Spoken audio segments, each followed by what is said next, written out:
bastırırmış ev sahibini. Ankara'ya rezil oldum senin sayende. Yavuz hırsız bastırırmış ev sahibini.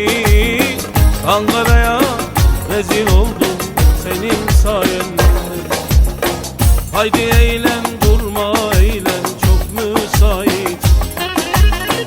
Nasıl da aşkına köle zavallı kaldım.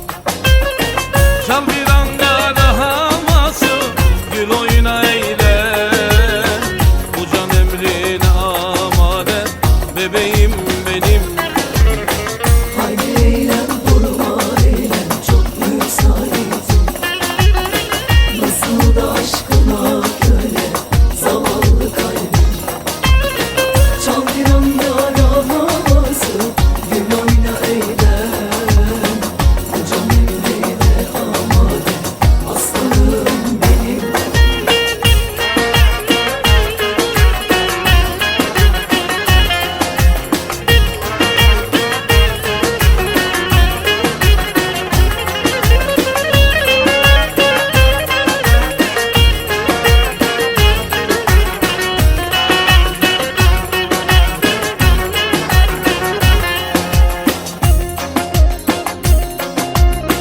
Her şeyimi aldın benim, bir canım kaldı.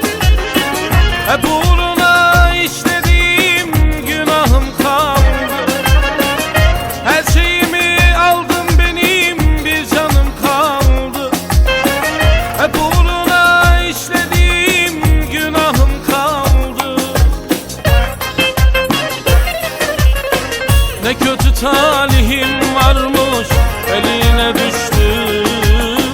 Kader o yalan aşkını başıma çaldı. Ne kötü talihim varmış, eline düştü. Kader o yalan